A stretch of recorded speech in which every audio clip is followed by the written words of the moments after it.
Ahí está grabando.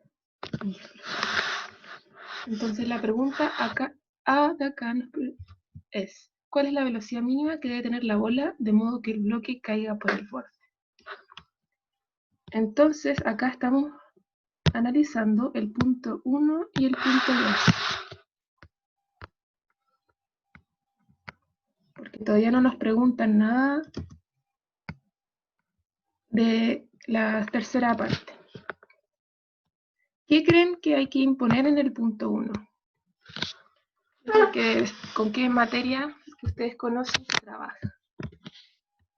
Pueden escribirme en el chat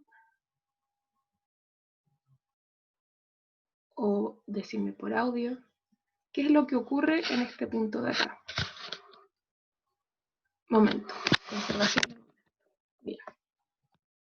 Entonces acá en el punto 1 vamos a trabajar con conservación de momento. Es un choque, ¿cierto? ¿Qué tipo de choque es? Si queda la bala después adherida. ¿Un choque elástico o inelástico? Inelástico. Gracias, Marcelo, y gracias, Camila. Conservación de momento. Y esto es choque inelástico.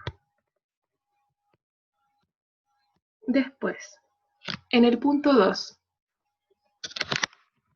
hay dos formas de resolverlo. Quiero que encontremos entre todos las dos formas de resolverlo. ¿Qué materia puedo ocupar en mi etapa 2? Energía. Ya, muy bien. Y hay otra forma de hacerlo. Voy a escribirlo. Energía. Energía y trabajo.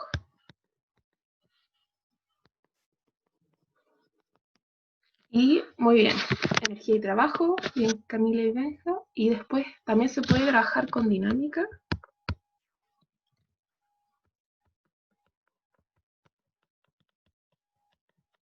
Y cinemática. Con la velocidad inicial y la posición inicial se puede trabajar con cinemática, porque a través de dinámica podemos encontrar la aceleración que va a sufrir por efecto del roce. Entonces, estas dos formas de enfrentar el problema van a dar el mismo resultado. Y ahora, ¿qué es más fácil? ¿Trabajar con energía y trabajo o con dinámica y cinemática? Yo encuentro mucho más fácil trabajar con energía y trabajo, porque es solo una ecuación. En dinámica hay que hacer un DCL, después cinemática plantear las tres ecuaciones. Se demora un poco más.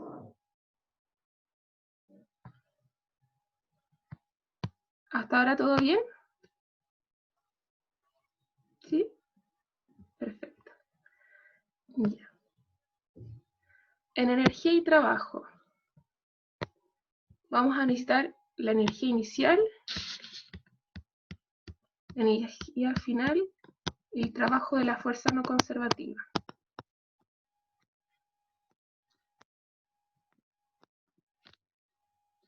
¿Cierto? ¿Cuál va a ser nuestra energía inicial? ¿Qué tipo de energía voy a tener al inicio de mi etapa 2? Es decir, en este punto de acá. Cinética. Muy bien. Entonces aquí voy a ponerle una acá. Si es que quiero analizar la velocidad mínima para que caiga en el borde, ¿qué energía debe tener aquí al final?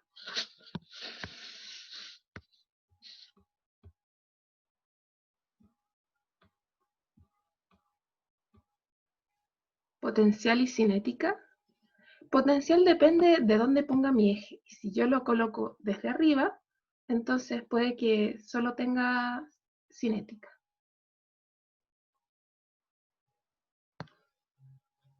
Acá, en mi energía final, yo voy a poner 0.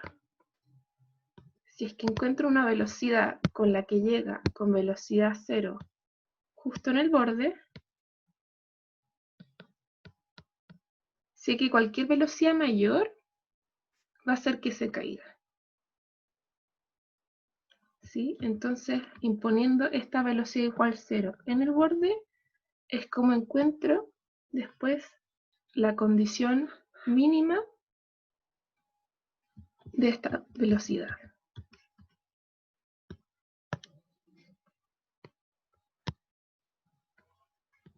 Y el trabajo de la fuerza no conservativa va a ser del roce, de la fuerza de roce por la distancia. ¿Sí? Entonces, ahora que ya tengo más o menos armado el problema, voy a escribir las ecuaciones. En primer lugar, ahora voy a hacer mi eje. Uy.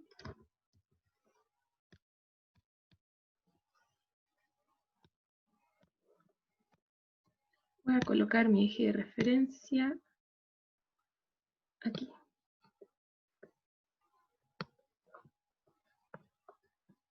X, Y. ¿Sí? Ahora voy a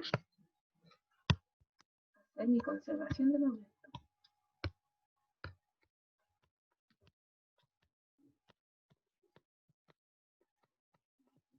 Recordamos que en el choque inelástico no se conserva la energía.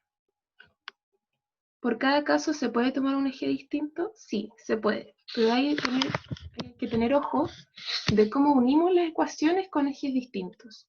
Porque puede que a veces haya un signo distinto, puede haber cambios. Por ejemplo, en el signo de la velocidad o en el valor de la energía potencial. Puede haber cambios. En la conservación de momento de un choque inelástico, o sea, en un choque inelástico solo se conserva el momento, no se conserva la energía.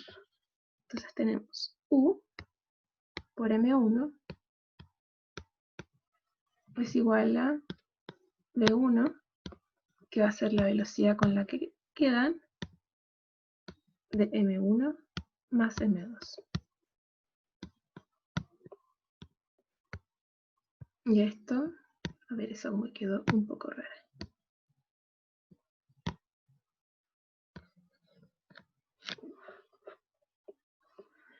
A esta ecuación le voy a dar un número para después poder trabajar con ella de forma ordenada. En el paso 3 voy a trabajar con energía.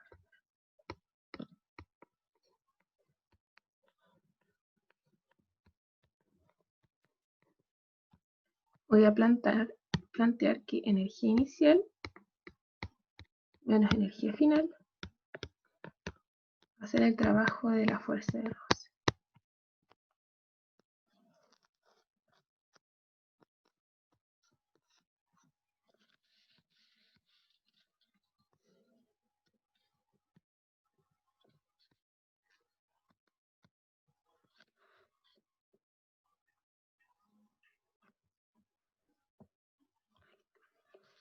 Entonces voy a tener un medio M1 más M2 B1 al cuadrado menos 0 es igual a mu por M1 más M2 por G. ¿Cómo sé que esto es el trabajo de la fuerza de roce? Esto de acá es la fuerza de roce y esto de acá es la normal. La puedo sacar fácilmente de un DCL.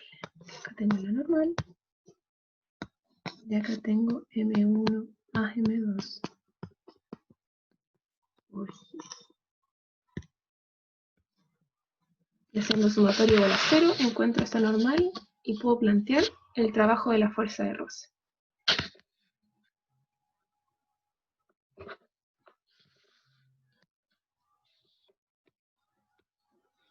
Ahí tengo dos ecuaciones. Puedo empezar a despejar o me faltan ecuaciones. Y para hacer eso voy a contar las incógnitas.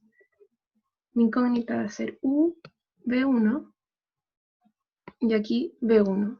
Es decir, tengo solo dos incógnitas y tengo dos ecuaciones. Entonces puedo empezar a despejar. Sé que U va a ser lo mismo que B1 por M1 más M2 partido en M1. Porque paso dividiendo este M1 hacia la derecha. Entonces, con saber velocidad 1, puedo encontrar esta velocidad U mínima.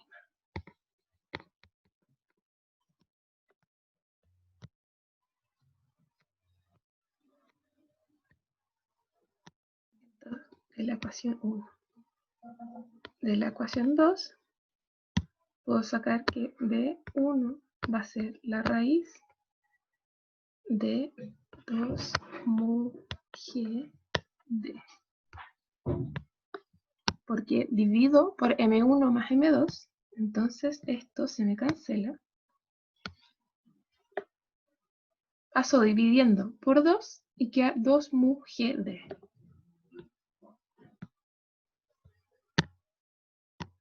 Entonces, por lo tanto, U mínimo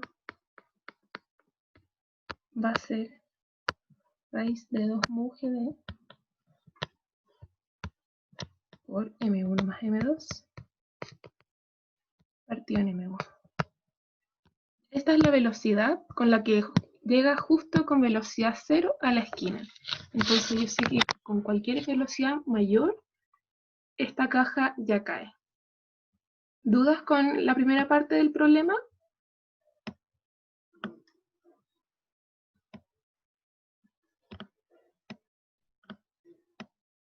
¿Todo ok? Vamos con la parte B. Perfecto.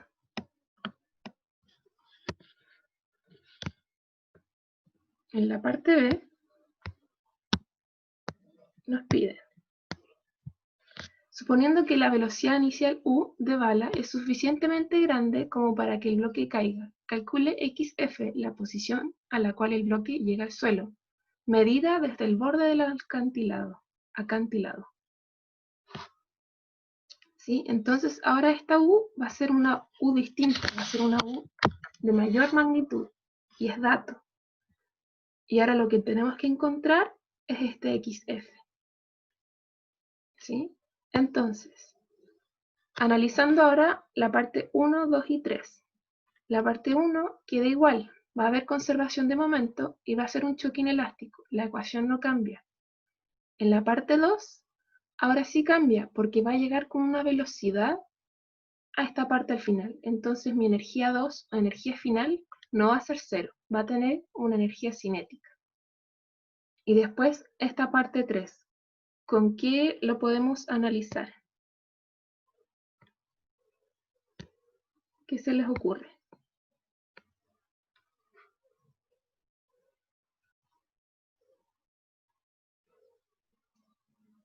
¿Energía también? Con energía comparamos dos puntos. ¿Hay un punto que nos entregue una distancia en un eje donde no hay aceleración?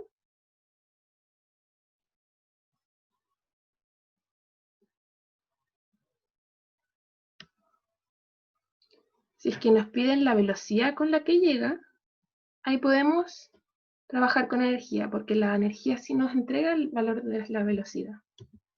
Pero si es que nos piden una distancia horizontal, trabajamos con cinemática.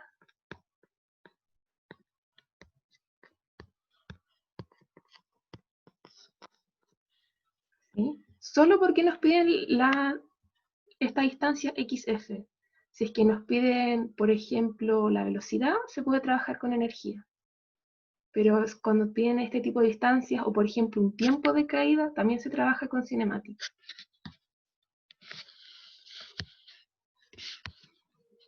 Entonces, en la parte B dijimos que la ecuación 1 queda igual. Pero la ecuación 2 requiere cambios. Energía inicial menos energía final más el trabajo de la fuerza no conservativa. Entonces tengo 1 medio m1 más m2, velocidad 1 al cuadrado, menos medio m1 más m2,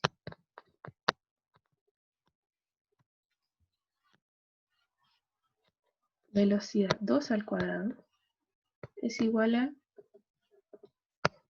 mu estático por m1 más m2 por g por d.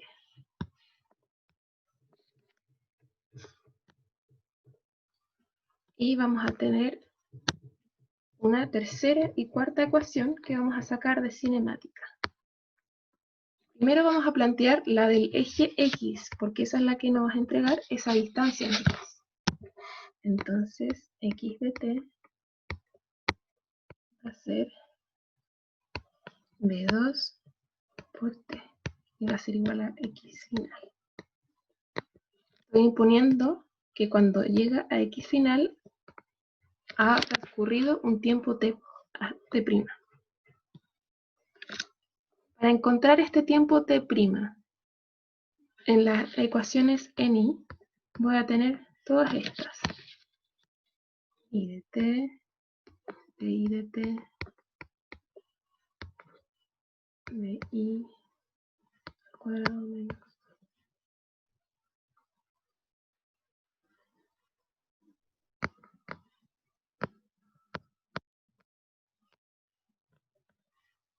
No, es final menos inicial. Final.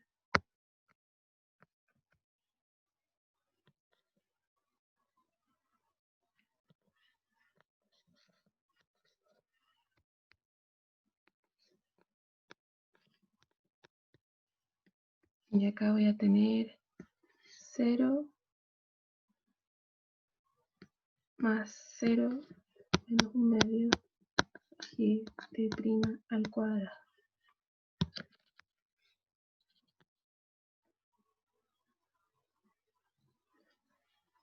Yo sé que la velocidad inicial va a ser 0. Esto va a ser de I final. Y esto va a ser menos h. Ahí planteé las tres ecuaciones itinerario para el eje Y que me planteé. Acá los signos los trabajé de la siguiente forma. G apunta hacia abajo y mi Y apunta hacia arriba. Entonces G es negativo. H está del lado negativo de mi eje Y. Entonces H también va a ser negativo. Mi velocidad sale paralela. Entonces no voy a tener velocidad inicial en el eje Y. Y de esta forma me planteé estas tres ecuaciones.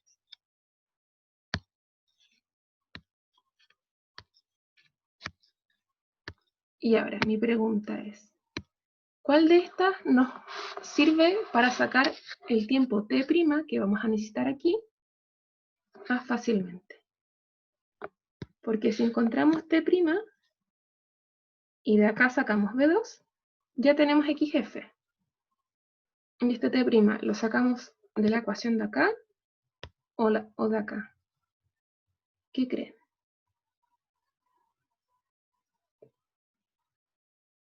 Es totalmente válido hacerlo de ambas. Pero mi pregunta es, para ahorrarnos cálculos, ¿qué nos conviene?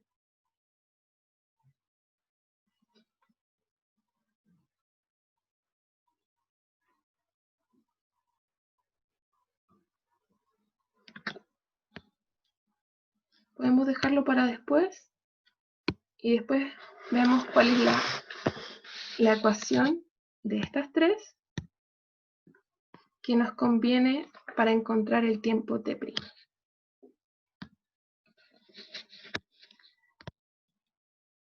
Las ecuaciones de y están evaluadas en T', sí, en T'. Acá me faltó este T'.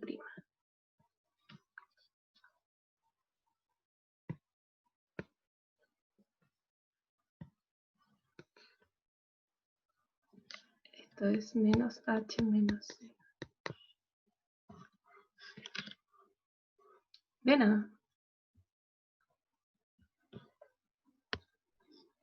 Ahora, de la ecuación en 1, que es la misma que habíamos puesto inicialmente, voy a despejar D1, porque ahora U es dato. Entonces, D1 va a ser U por M1 partido en M1 más M2. De mi segunda ecuación, que era la de energía, quiero despejar la velocidad en 2.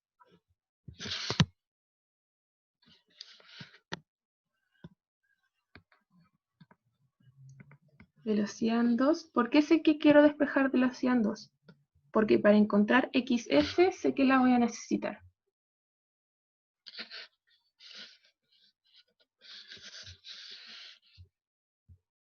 Entonces, velocidad en 2 va a ser raíz de V1 al cuadrado menos 2 mu e g t. ¿Cómo hice eso? Dividí por M1 más M2, multipliqué por 2 y pasé sumando y restando. Y saqué la raíz. Entonces, ahí me queda la velocidad en 2. Me queda XF de la ecuación 3.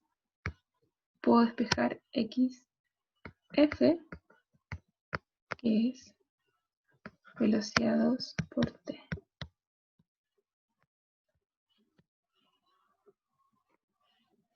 Va a ser lo mismo que raíz de 1 al cuadrado menos 2 mu eje b por t. Y va a ser lo mismo, reemplazando nuevamente, u al cuadrado por m1 partido m1 más m2 al cuadrado menos 2 mu e d por t'. Y ahora podemos observar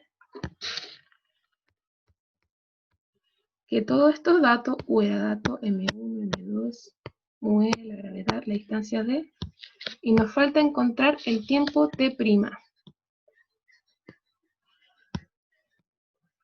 Y nos quedan estas ecuaciones sin utilizar del eje μ.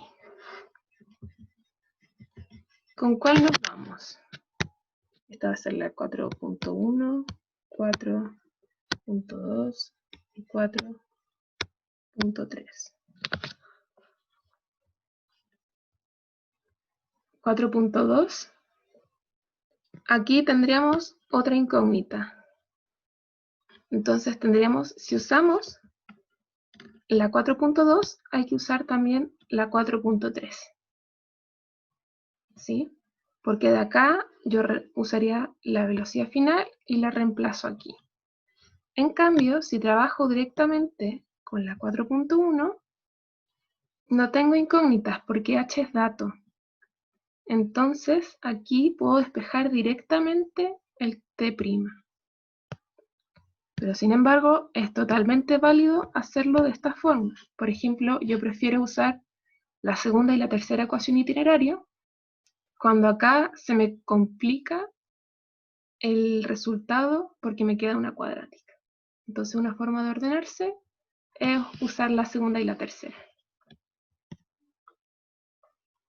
De acá puedo despejar t', que sería la raíz de 2h partido g.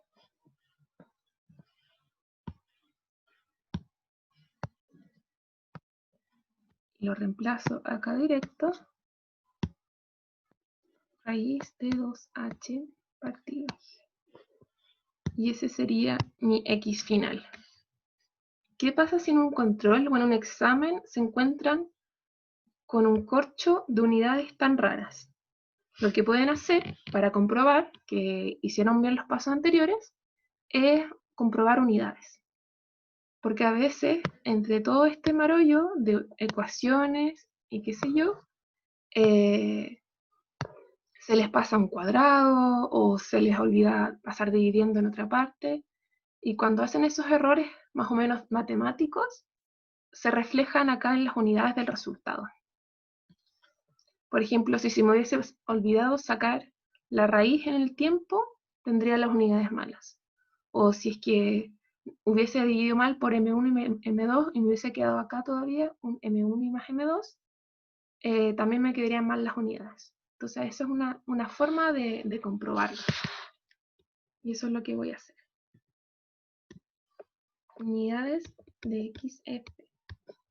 Deberían ser de distancia, ¿cierto? Entonces, raíz de U es una velocidad, que es distancia partido en tiempo. Como está el cuadrado, lo elevo al cuadrado. M1 partido en M1 y más M2 no tiene unidades.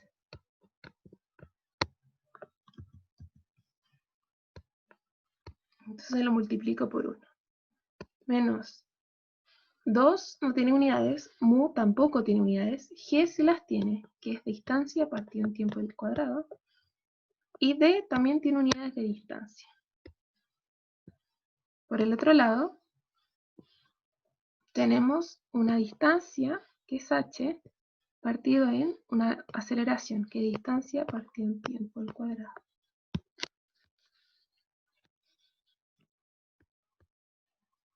Queda raíz de distancia al cuadrado partido en tiempo al cuadrado, es decir, distancia partido en tiempo, por, acá pasa dividiendo y este se va para arriba, saco la raíz y queda un tiempo, que es lo mismo que distancia. Entonces con eso me voy segura de que al menos matemáticamente no me confundí y físicamente, como por la parte de unidades, mi resultado tiene sentido. ¿Sí? Por ejemplo, yo corrigiendo, cuando me doy cuenta que las unidades están bien, castigo menos el error que cuando las unidades están mal. Porque si su resultado tiene un error de unidades, ustedes sí tenían las capacidades de darse cuenta. Pero si estaban bien las unidades y simplemente pusieron mal unas condiciones o qué sé yo, ahí castigo menos, porque en realidad no era tan obvio que había un error. No sé si se entiende. Pero esa es como mi lógica al corregir. Pero probablemente yo no sea la que corrija sus exámenes, pero igual, para que lo tengan en cuenta. ¿Más dudas con la P1? Voy a hacer un leve repaso. Era todo un sistema donde había un choque acá inelástico de una bala con una caja, llegaba al borde y caía.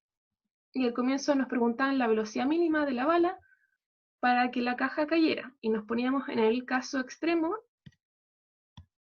un caso crítico, en que llegaba justo con velocidad igual a 0 acá al borde.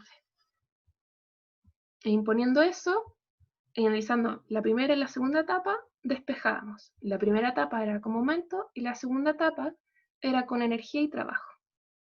Después nos preguntaban esta distancia, sabiendo ahora el valor de U y sabiendo que sí o sí se iba a caer. Entonces, planteamos de nuevo momentum, que era la misma ecuación. Acá en energía planteamos que sí llegaba con una velocidad aquí, y después en el paso 3 evaluamos con cinemática en las dos direcciones, en los dos ejes. Comprobamos los signos de nuestras constantes en cinemática usando nuestro eje de referencia y despejamos. Y finalmente comprobamos las unidades para evaluar nuestro desarrollo matemático. ¿Dudas con la P1? ¿Todo ok, chiquillos, chiquillas? Perfecto.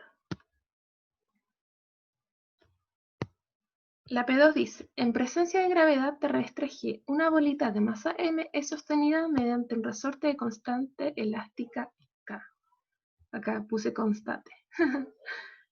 Y longitud natural L. El conjunto se dispone dentro de un tubo de paredes lisas inclinado en un ángulo beta. Ay, puse una tubo. Qué mala redacción, lo siento. Un ángulo beta respecto a la vertical. El tubo se hace girar con una velocidad angular omega y la bolita mantiene una trayectoria circunferencial. El extremo superior Q del resorte se ubica en el eje de rotación. En la pregunta A nos piden, determine la elongación delta del resorte, si es que la elongación total del resorte es L más delta. Ahora, ustedes ya tienen muchos conocimientos de energía, de momento, de cinemática, dinámica, centro de masas, porque ¿con qué materia creen que se puede trabajar este problema? Porque eso es una pregunta también, ¿cierto? El enunciado no dice con qué materia puedo analizar esto. Y ustedes ya tienen todo como 10 unidades de contenido. ¿Qué eligen?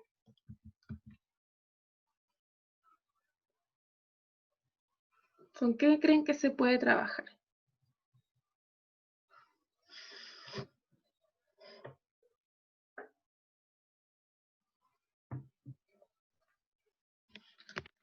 Con dinámica, muy bien. ¿Cómo nos damos cuenta que se tiene que trabajar con dinámica?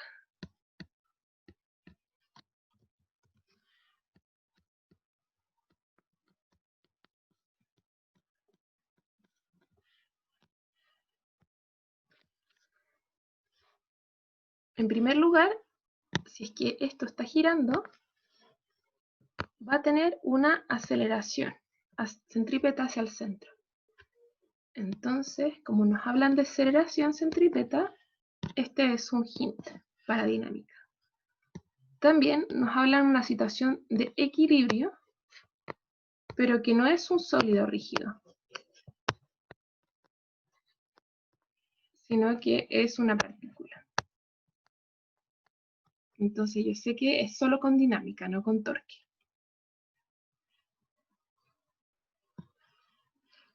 Además, no nos comparan un punto de antes y después. Si es que, por ejemplo, girase acá a esta altura y después bajara a otra altura, ahí hay que evaluar con energía, conservación de energía, porque compara dos puntos. Pero acá estamos trabajando con un único punto. Entonces, por eso sabemos que nos conviene trabajar con dinámica.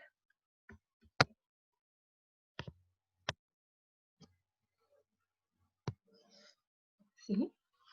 Entonces, en la parte A,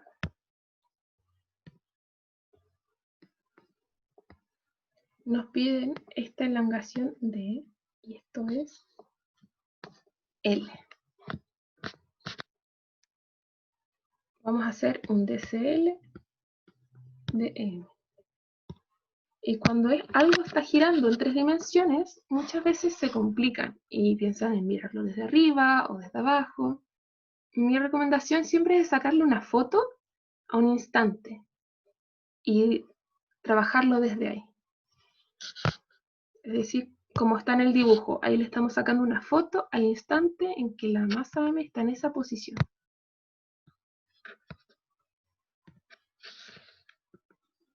Entonces, una fuerza fácil es la del peso.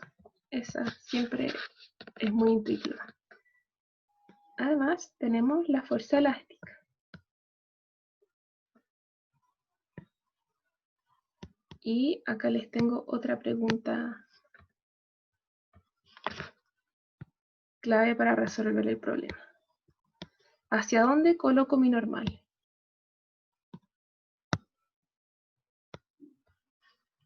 ¿Hacia qué dirección? ¿Hacia arriba, de acá? ¿Hacia allá? ¿Hacia abajo? ¿Hacia acá? Porque esto está en un tubo, o sea, en verdad podría chocar con muchas partes del tubo. ¿Hacia dónde creen que va la normal?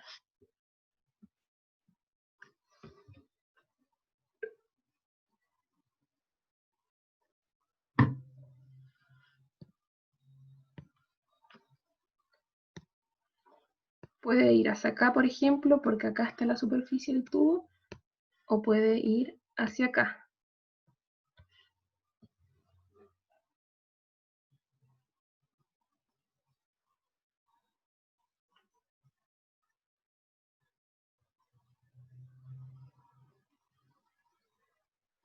La respuesta es que se pueden usar ambas, pero en teoría la normal que está funcionando es la de acá, porque por el peso esto está apoyado en esta superficie, entonces esta va a ser la normal que vamos a utilizar. Pero en términos de resultado,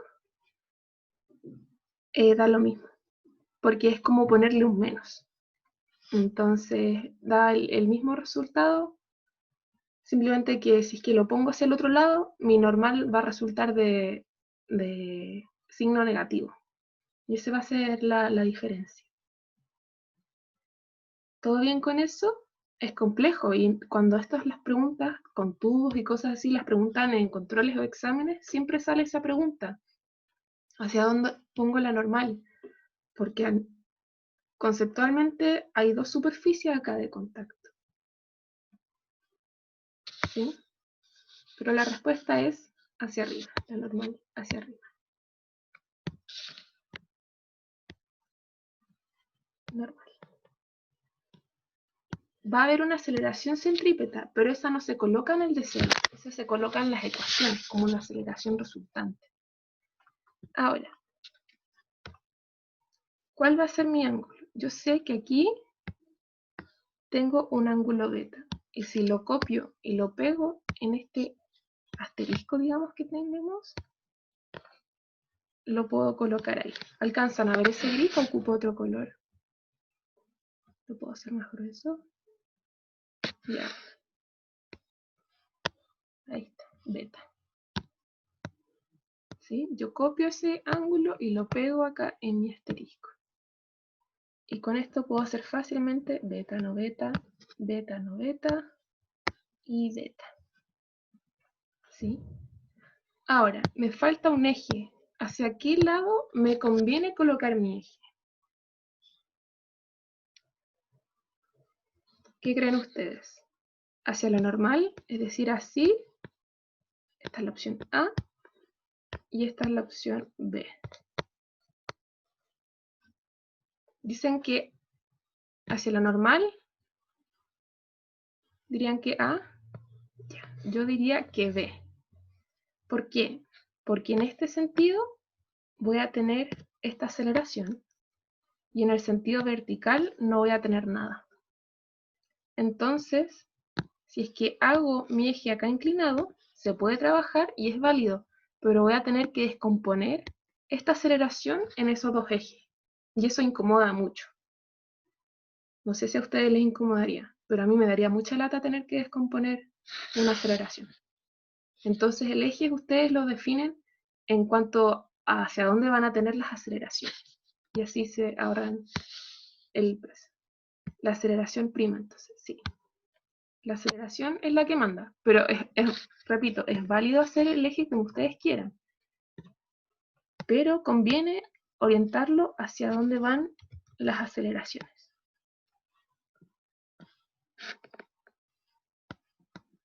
Si es que, por ejemplo, tienes una situación de equilibrio y sabes que todas tus fuerzas van a ser igualadas a cero, ahí te deberías orientar por las fuerzas, porque la aceleración ahí no te entrega ningún tipo de información.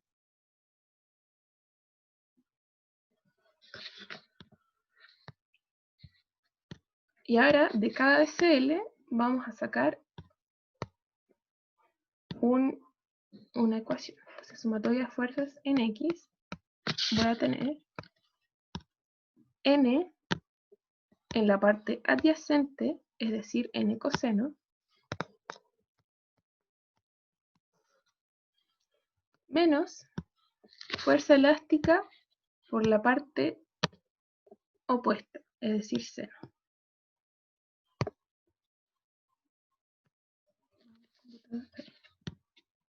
Menos fuerza elástica por el seno de beta.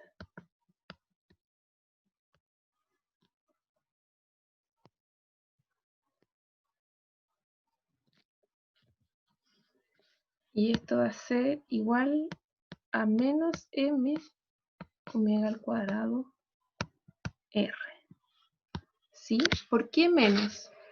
Porque mi aceleración apunta hacia la izquierda y mis positivos apuntan hacia la derecha. Entonces, por eso sé que va con un menos. Y ojo con olvidarse que acá va una masa. Si se les olvida esta masa, después va a quedar registrado ese error en las unidades de su resultado. ¿Sí? Ojo con esta masa. No se les olvide. No es sumatoria igual de fuerzas igual a aceleración centrípeta. Es masa por aceleración centrípeta. Sumatoria de fuerzas en I es N por la parte opuesta, es decir, por el seno, más fuerza elástica por la parte adyacente, es decir, por el coseno,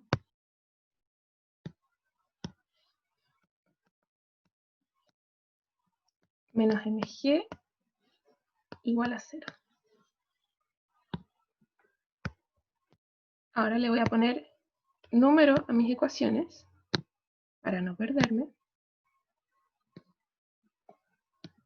1, 2. Contemos nuestras incógnitas y veamos si es que con eso basta para resolver. Tengo la normal como incógnita, la fuerza elástica, R, y eso. Eso es lo que nos piden. El enunciado nos pide encontrar delta, y acá en ninguna parte tenemos delta. Entonces tenemos 1, 2, 3, 4 incógnitas y 2 ecuaciones. Es decir, nos faltan muchas ecuaciones.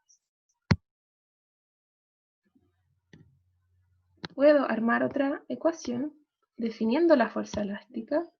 La fuerza elástica va a ser K por L más delta, que va a ser el largo total del resorte, menos L, que es el largo natural. Y esto va a tener el mismo valor que L por delta. Es igual a K por delta. Esa va a ser mi tercera ecuación. Y mi cuarta ecuación, yo la puedo sacar de la geometría del problema. Yo sé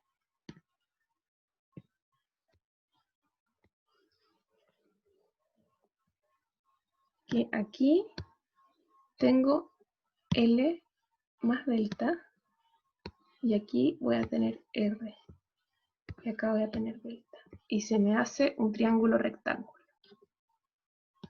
Voy a copiar ese triángulo rectángulo aquí abajo.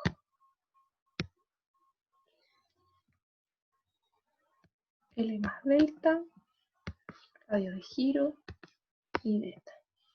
Y voy a tener que el seno de beta va a ser el opuesto, que es R partido en la hipotenusa.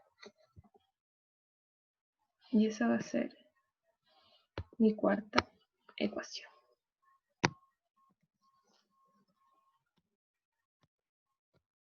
Y ahora, con tener 4 ecuaciones, y seguimos teniendo la misma cantidad de incógnitas. Veamos, las voy a contar ahora en verde. R es una incógnita, delta es una incógnita. Fuerza elástica, N. Y N. Vamos, ahí está. Tengo 4 incógnitas y 4 ecuaciones. Entonces, por eso ahora yo sé que sí o sí se puede resolver el problema y encontrar delta. Para resolver esto, es una matraca un poco larga de despejar normal, reemplazar, despejar la fuerza elástica, reemplazar y de esa forma encontrar delta. Yo sugiero que nos la saltemos. Les voy a escribir aquí el resultado al que llegué, que está en la pauta, que es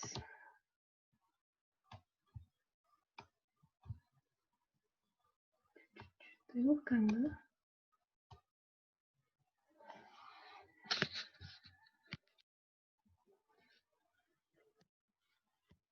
delta es igual a mg coseno de beta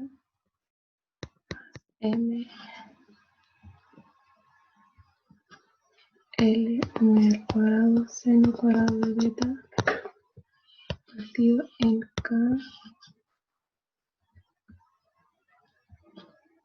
menos M omega al cuadrado seno cuadrado. Ya, sí. No entendí eso de la fuerza elástica. ¿Por qué sumas L y le restas L? La definición de la fuerza elástica es K por el largo actual del resorte menos su largo natural. Y en este caso, por el enunciado, yo sé que el largo natural va a ser L. Y el largo actual va a ser L más D, que también me lo dicen por el enunciado.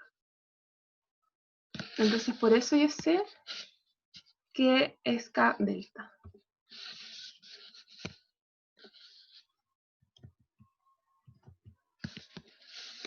Acá en el enunciado de aquí arriba, determina la elongación delta del resorte. Si es la elongación total, o acá mejor escrito distancia total, es L más delta. ¿Sí? Bueno.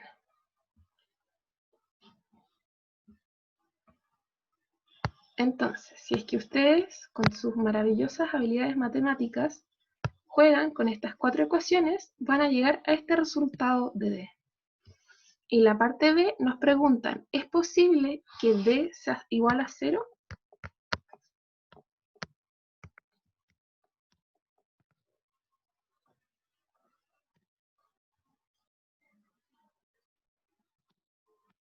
Primero quiero comprobar las unidades de delta, para asegurarme.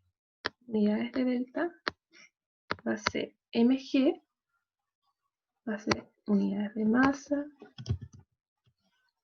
masa por distancia partido en tiempo al cuadrado, coseno no tiene unidades, por 1,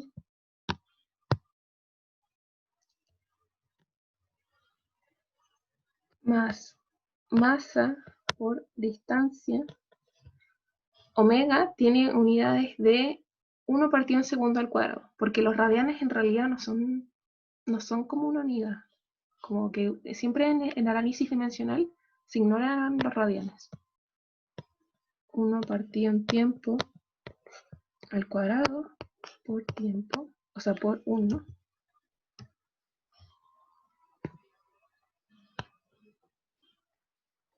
Ay.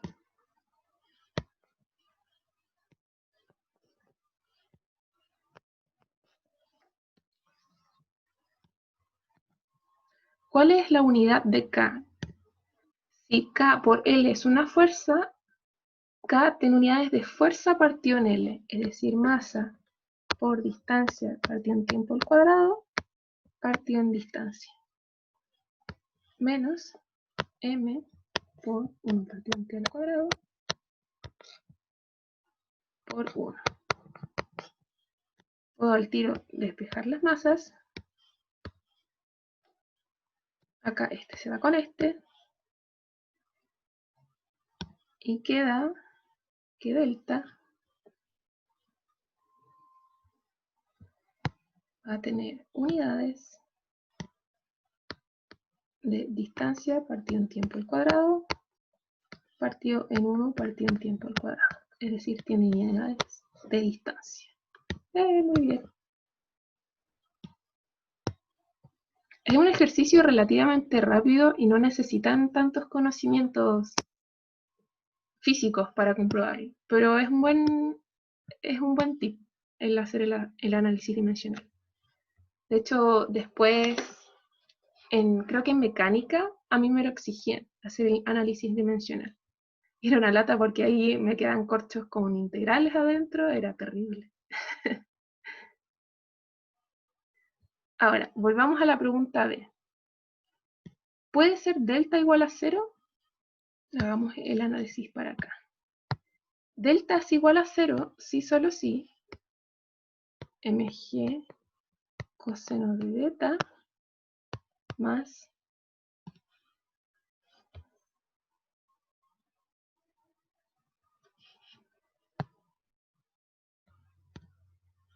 ml omega al cuadrado seno cuadrado de beta igual a 0. Es decir, si esta expresión es igual a 0, delta va a ser a 0. Y pregunta, ¿esto puede ser 0?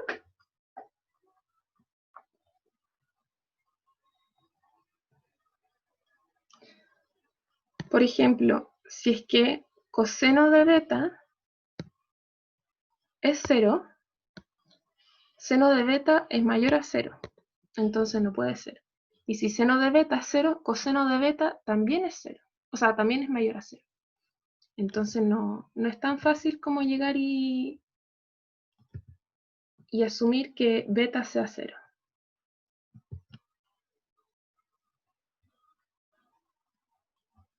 ¿Qué se les ocurre? ¿Que no, que sí? ¿Quién dice de acá que no puede ser 0?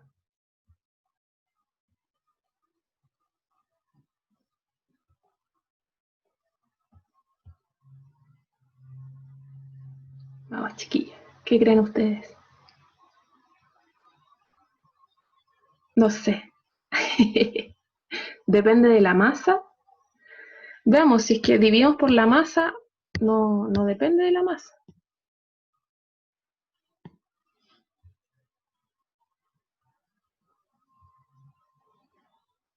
Pensemos de otra forma. G coseno de beta es igual a menos L omega al cuadrado seno cuadrado de beta. ¿Puede ocurrir? ¿Puede ser que coseno de beta sea menor a 0?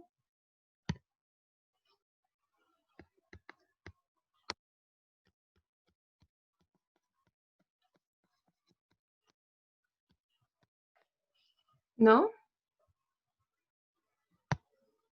Repasemos acá el circulito de seno y coseno. Esto era coseno y esto era seno. Ustedes esto ya lo vieron en diferencial, en intro al cálculo, ¿no? Y este es el círculo. Es decir, 1, 1, menos 1, menos 1. Si mi ángulo es 0, coseno es 1 y seno es 0.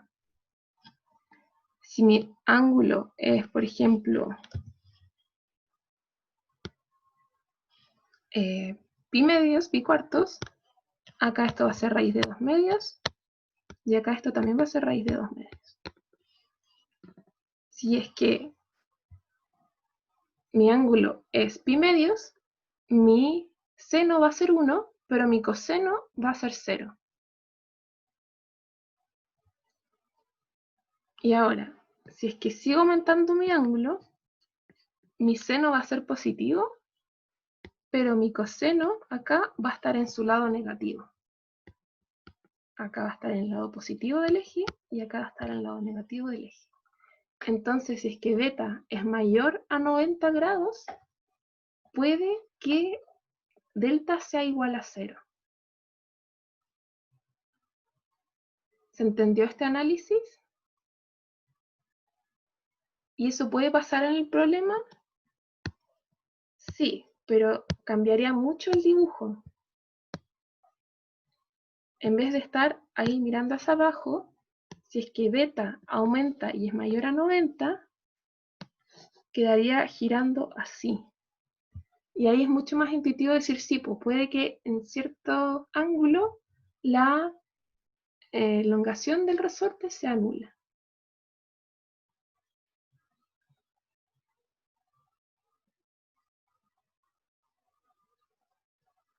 Porque de hecho en una situación así, la pelota podría girar sin salir volando, sin necesario que exista un resorte.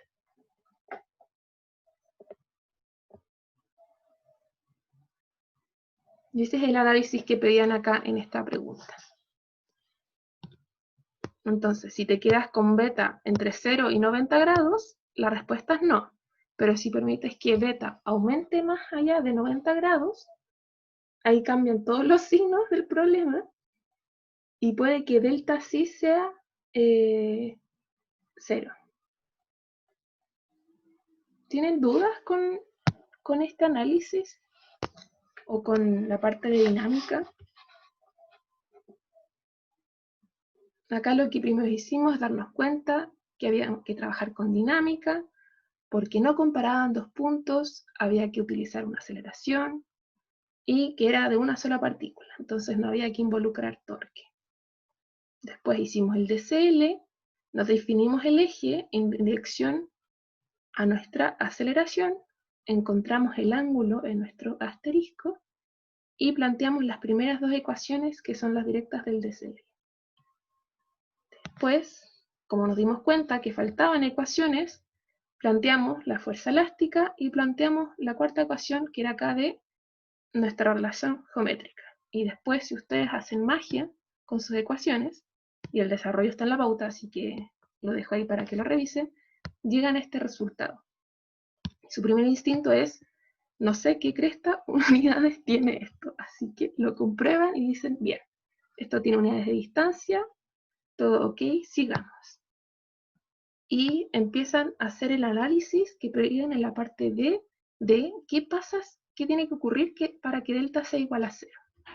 Entonces dicen, ya, lo de abajo nunca puede ser 0, porque se iría a infinito, se indeterminaría, pero lo de arriba quizás sea 0, y lo igualan.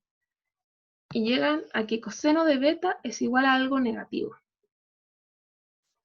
Seno de beta acá no importa su signo, porque está al cuadrado. G, ya sabemos que es la magnitud, el signo ya se lo consideramos, entonces no cambia de signo. L es una distancia, no está en negativo. Omega al cuadrado también era mayor a 0. Entonces hay un caso en que coseno de beta puede ser negativo y analizando nuestros conocimientos de la función coseno, decimos sí, hay un ángulo en el que coseno de beta es negativo. Y ese es el análisis. Perfecto. ¿Les tinca pasar a la P3?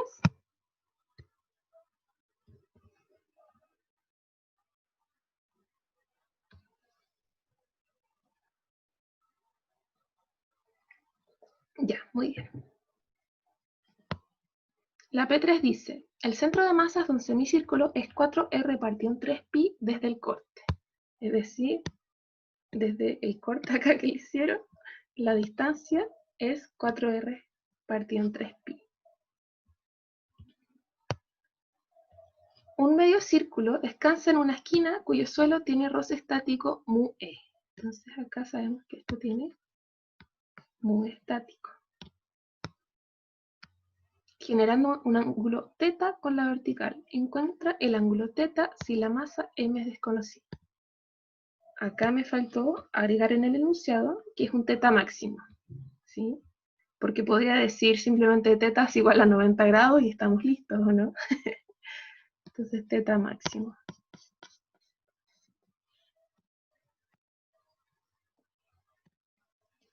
Y esto sería mi ángulo θ.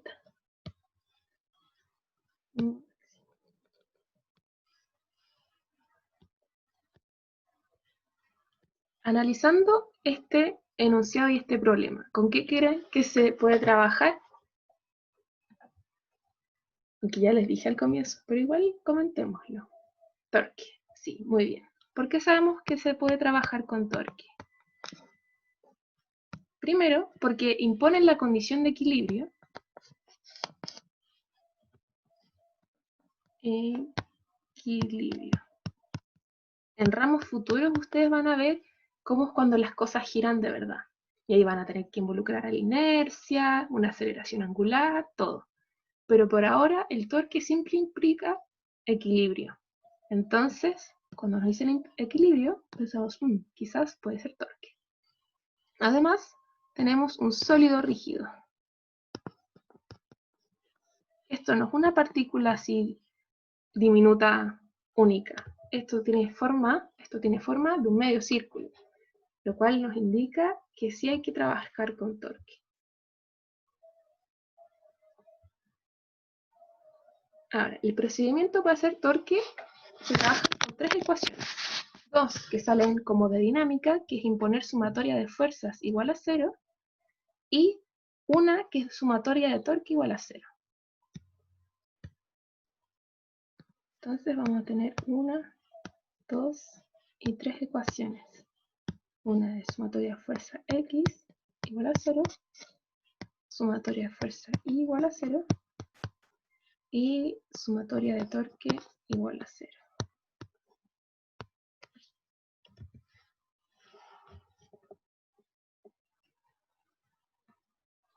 Después de estar prendido tanto rato, mi computador se pone un poco lento. Tengamos paciencia. Planteemos estas 3 ecuaciones. Voy a hacer un eje y lo voy a hacer aquí. Aunque en realidad lo puedo direccionar hacia cualquier parte. ¿Por qué? Porque todo me indica 0, entonces no tengo aceleración.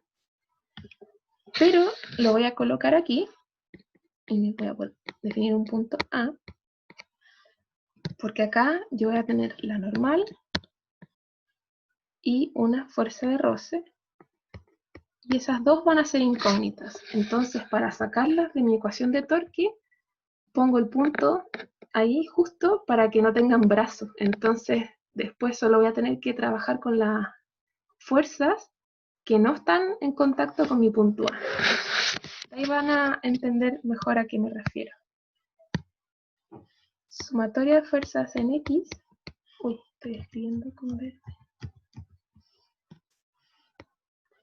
Fuerzas en X van a ser menos fuerza de roce más normal 2. Es igual a 0. Y mi normal 2, esta va a ser normal 1. Y esta va a ser mi normal 2. Y por aquí voy a tener mi MG. Más o menos.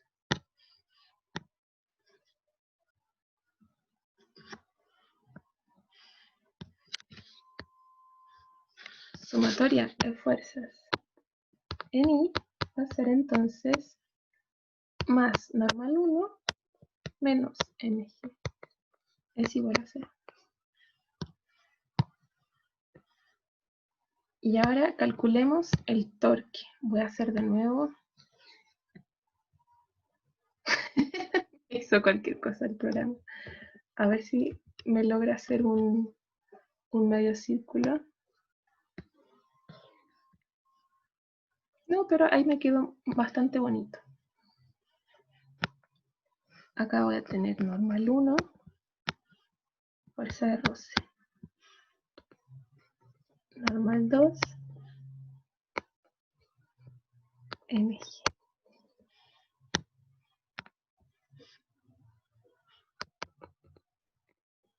Este va a ser mi centro. Y esto va a ser 4R partido en 3pi, esa distancia.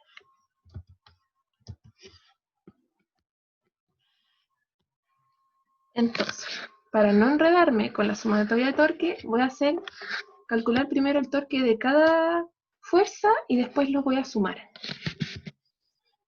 Entonces, vamos a tener torque de mi normal 1, va a ser el mismo torque que mi fuerza de roce, va a ser 0. Porque el brazo va a ser 0. El torque de mi normal 2 va a ser mi normal 2 que está en X por el brazo en Y más normal 2 en Y por mi brazo en X. Pero observamos que no hay componente de la normal 2 en el eje Y. Entonces, esto es 0. Y mi brazo en X es la distancia entre mi punto y el punto de aplicación. Y esto es R. ¿Cómo sé que es R? Porque voy a borrar un poco aquí.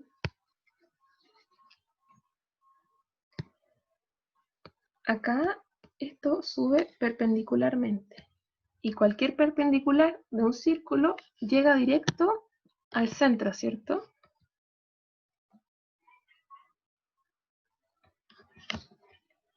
Al centro. Y acá también la normal sube perpendicularmente y también llega al centro. Y estas dos distancias son R.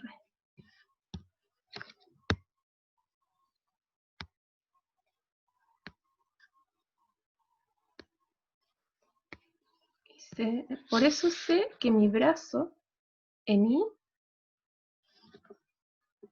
es R. Que al final no era esto, ese era el brazo en X. Este de acá es mi brazo en I.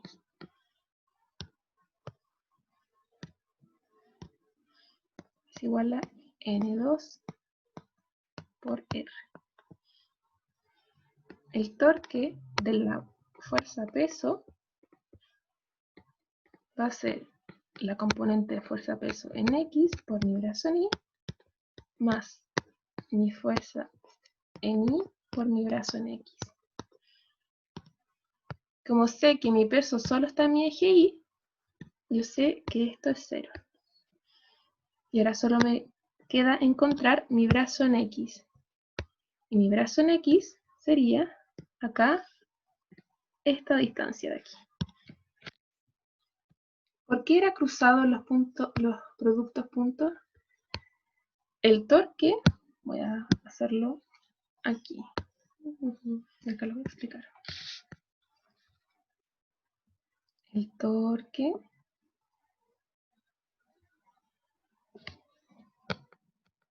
es R cruz F. Y este producto cruz lo que hace, y lo que van a aprender en álgebra lineal, es que elimina los paralelos. Como por ejemplo el producto punto elimina las partes perpendiculares, que era lo que se hacía en la definición de trabajo. El torque lo que hace es eliminar las partes paralelas. Entonces yo acá podría poner R en X, F en X, más R en X, F, Y, más R, I, F, Y, más R, I, F, X. Lo que hace el producto cruz es que esto dice que esto es 0. Entonces por eso queda solo en estos que están intercambiados.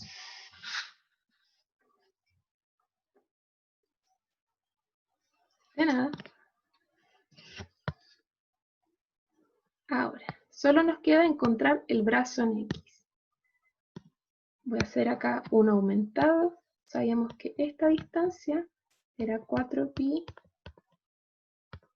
No, era 4r partido en pi. Partido en 3pi.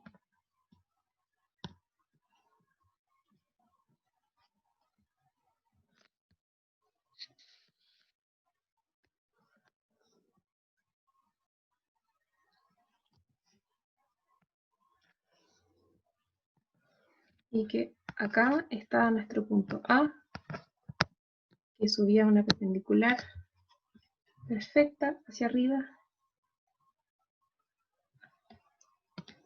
Ahí está.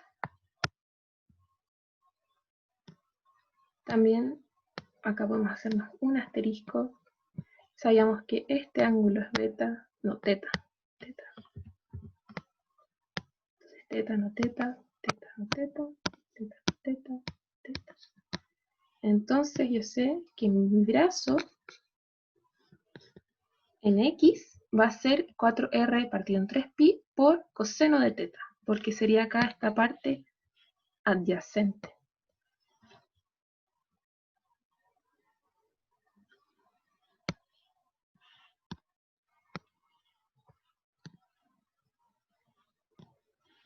Entonces es mg por 4r partido en 3pi por coseno de beta, de teta. Ya. Al tiro hago un repaso de lo que vimos hasta ahora. Nos dimos cuenta que no hay peso en el eje X, entonces solo va a quedar en el eje Y. Y como nos queda en el eje Y, solo buscamos el brazo acá en X. Y el brazo en X es la distancia entre el punto de aplicación y mi punto donde estoy midiendo el giro. Entonces, por ejemplo, este sería mi brazo en Y y este sería mi brazo en X. Y este de acá sería mi brazo total. ¿Sí? Y lo que ahora busco es mi brazo en X. Y yo por el enunciado sé esta distancia de acá, que me dicen que es 4r partido en 3pi, que es el centro de masa de un medio círculo. Entonces ahí se me forma un triángulo rectángulo. Si allá tengo teta, acá también tengo teta. En que aquí tengo teta.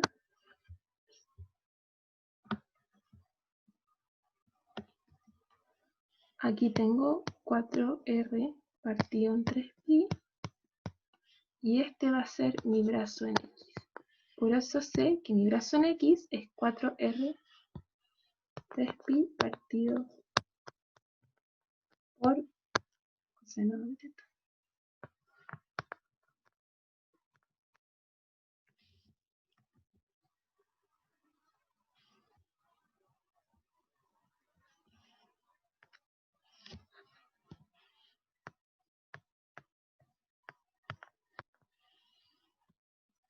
¿Sí?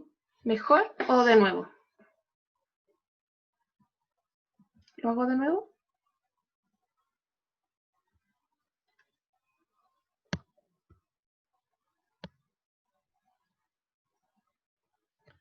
La fuerza peso va a tener un brazo en las dos direcciones. Pero yo por esta definición me doy cuenta que solo necesito encontrar el brazo en X, porque el brazo en Y va a ir multiplicado por un 0, entonces se me va. ¿Sí? Al final solo se evalúan partes que son perpendiculares. La fuerza en Y por el brazo en X y la fuerza en X por el brazo en Y. Entonces siempre se hacen ángulos rectos. Esto lo puedo ver aquí.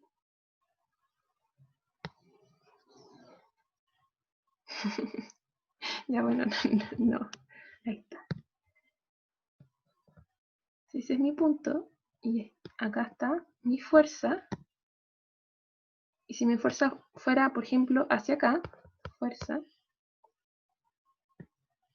tendría mi brazo en Y por mi fuerza en X, sumado con mi brazo en X por mi fuerza en Y. Entonces eso es lo que ocurre. Queda este por este, brazo en X por fuerza en Y, que son perpendiculares, y este por este, que es mi brazo en Y por mi fuerza en X. Así es como se trabaja, siempre los perpendiculares entre sí. Entonces, como mi fuerza, peso, solo tiene componente en Y, yo solo busco mi brazo en X, que es esta mini distancia de acá, ¿cierto? Y esa mini distancia es muy extraña de encontrar. Pero si es que me hago acá mi medio círculo, yo sé que acá, entre mi punto de contacto con el piso, si es que subo verticalmente, voy a tener acá el centro, ¿sí? Porque acá, entre el centro y cualquier punto de la circunferencia, hay una distancia R. Y acá lo que hace, mi eje es subir verticalmente respecto al piso. Entonces, por eso yo sé que eso tiene una distancia R. Ahora, yo sé que de acá, de forma perpendicular, exagerémoslos, hasta aquí, hay una distancia 4R partido en 3pi.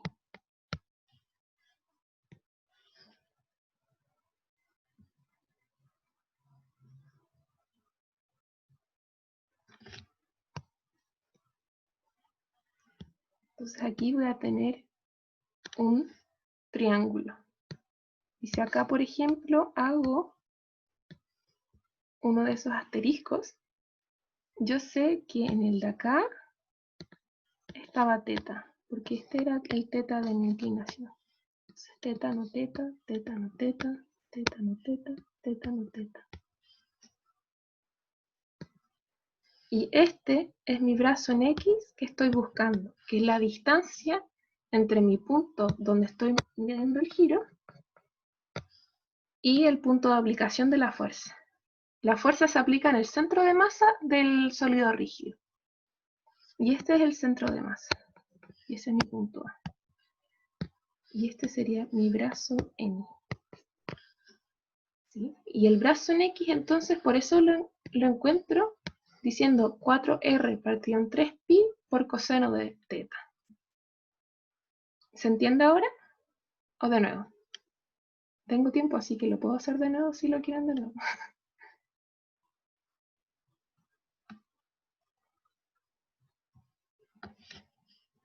O ahora sí estamos bien.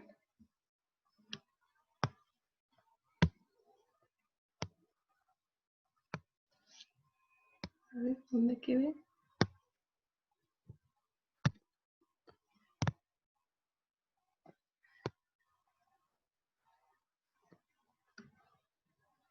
La parte del asterisco me complica un poco. ¿De por qué digo teta, no teta, teta, no teta?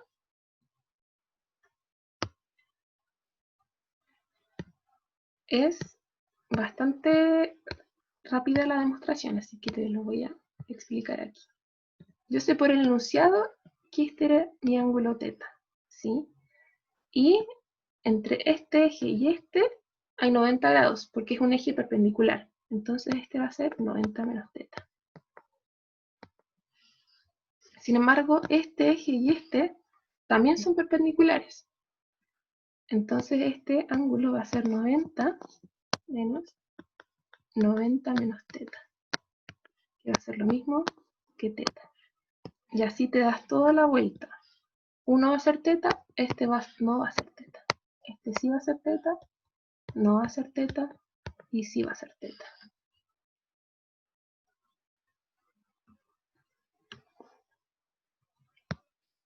Bueno. Ahora, el paso que nos queda es sumar estos torques, y ojo que estos son 0, y encontramos nuestra tercera ecuación, porque ya teníamos las de antes, que eran estas dos. Esta es la ecuación 1 y ecuación 2. Voy a tener aquí, las voy a escribir de nuevo para ordenarlos. Ecuación 1, 2 y 3. Voy a tener que la ecuación 1 era del eje X, que era normal 2 menos fuerza de roce estático es igual a 0. Y acá esto es normal 1 menos mg es igual a 0. Y acá tenemos que normal 2 por r más mg por 4r partido en 3pi coseno de teta igual a 0. Ojo que en el torque hay signos, ¿sí? Y uno tiene que hacerse una especie de eje para el signo de giro. En este caso, yo quiero ponerme un giro positivo hacia el lado antihorario. O sea, acá este va a ser mi giro positivo. Entonces, mi peso, mi torque del peso va a hacer que quiera girar en ese sentido, entonces va a ser positivo, pero el torque de mi normal va a ser el giro hacia el otro lado, entonces va a ser negativo.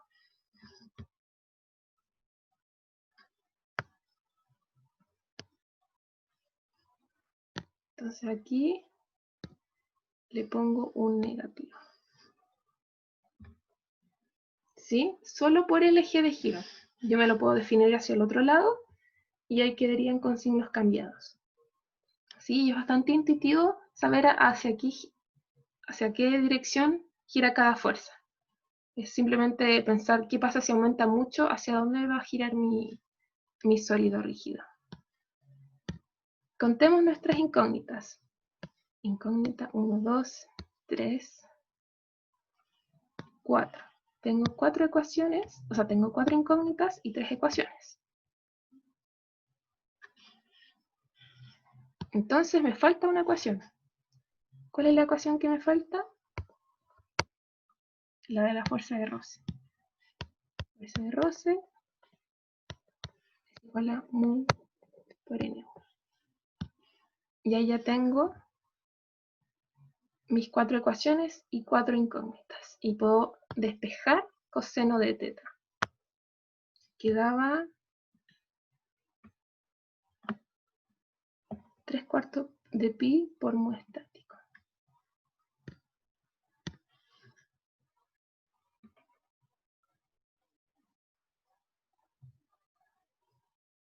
Ah, sí. Era más o menos para confundirlos. Porque acá m es una incógnita y es muy difícil encontrar otra ecuación. Pero cuando se unen todas las ecuaciones se puede despejar m y no queda en función de m el ángulo. De hecho queda coseno de teta es igual a 3/4 pi por mu estático.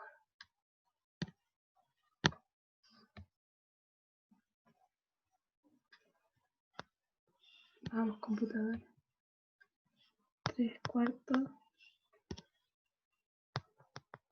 de pi por mu estático. Entonces, sí, si es que a veces las ecuaciones se resuelven solas y m termina no siendo una incógnita. Y en ese caso, yo recomiendo, por ejemplo, si es que se les es imposible encontrar otra ecuación, mezclenlo todo nomás y vean qué sale.